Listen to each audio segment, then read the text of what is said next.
Hello, howdy, and welcome. It's time for garden prep again, and this is part 4. I'm Kathryn, the Aerogarden Homesteader. These are the seeds I started last time, as you can see, and I did do a plant update on this recently. The onions are doing pretty good, except for that one in the back. I'm not quite sure what happened to it, but these, I'll probably have to take the humidity dome off of this soon, and I will need to probably track down the little dome for that one. Turned out it was just easier to put this big dome on it. But today, it's not actually about the seeds. It's about the light. So this is just a shop light. It's a 4-footer, I believe, which doesn't quite fit on my 3-foot shelves, but because I have the shelves side by side, I can overlap onto the center shelf. This is also another reason why I want to take down the Aerogardens, is I will be cleaning up this shelf and hanging another shop light from it, so that I can start more seeds soon. I am not due to start seeds until, I believe, the middle of February is my next shot of seeds. So what I want to say is, hang your light low. You want your light to be pretty low. So this is only a couple of inches up from this, and I probably should have it slightly lower. Now, when your seedlings first come up, they need light. They need close light, so they don't get long and leggy. And just to show you that you don't need anything special, I should probably turn this sideways. I am just using a El Crapo shop light that I got from Walmart. It's a Hyper Tough. Oh yeah, there we go, 4 foot.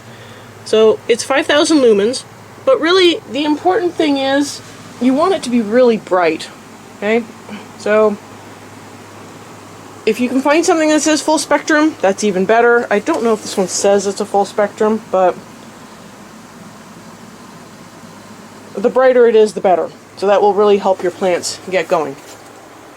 So you want your light to be bright, you want it to be hanging pretty low. I should actually have 2 of these side by side, just because I don't know if you can see, but this whole front part of the tray isn't getting light. And then if I pan across to the back, got this whole back part that isn't getting a lot of direct light either. So if I were to put 2 of these hanging side by side, so I just have a chain that, I don't know if you can see it, it just wraps around the top of the bar here, and I can hang my shop light from it. So this is the hack if you don't have wire shelving. If you have wire shelving, I could have just hooked that straight on, it wouldn't have been no problem at all. But what I should do is move the hook over and hang a second light right beside this. My issue, or my concern, is if I did that, the 2 lights would sit canted because they would be pressed up against each other, and that may not be good either. So really what I'm probably going to end up doing for now is I'm going to take these trays once they get a little bit bigger, and I'm going to turn them so that they're directly under the light. And then I will just have to move these over somewhere else, and I will hopefully wind some of this stuff down so I can clear out a lot of space. But yeah, lights are really important. Really important. This is going to help you prevent your leggy seedlings there. If the weather is relatively good where you are, you can put your seedlings outside during the day. So cold hardy seedlings like onion, they will probably do okay outside during the day. You just don't want to leave them out overnight where it's going to get, frozen.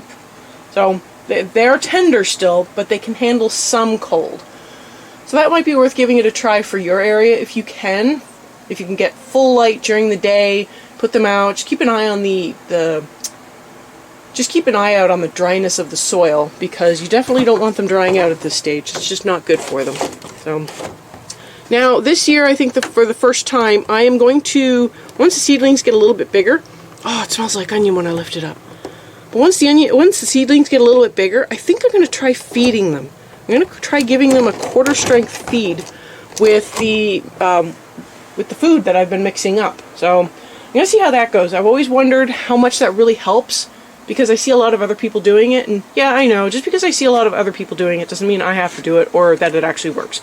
But I wanted to see if it would make my seedlings a little stronger. So I think it's worth trying. It makes sense that, after they hit a certain point, they're not in dirt that has food. It's got a little bit of compost, but at some point, do you see how many seedlings are in here? I had so many come up, so they're eventually going to just exhaust the supply of food in here, and they're going to need something. They're so interesting the way they grow. It's like they pop out of their seed coat, bent in half. Anyways, okay, So I got one more cool thing I'm going to show you and then I'll wrap it up. But this is how the seedlings are doing, and this is my light setup for these seedlings.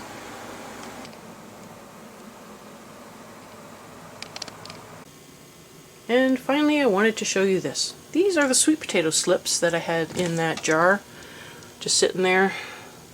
And I finally managed to get them potted up, and they're doing pretty good. This one has twirled around the support.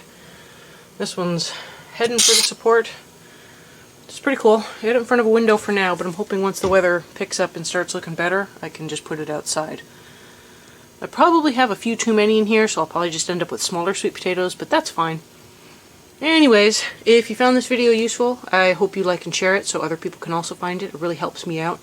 And make sure you're subscribed so you can keep an eye on how the sweet potato is doing, as well as all the other seedlings that I've got going, and when I put them out in the garden. And I will see you next time on the Aerogarden Homestead.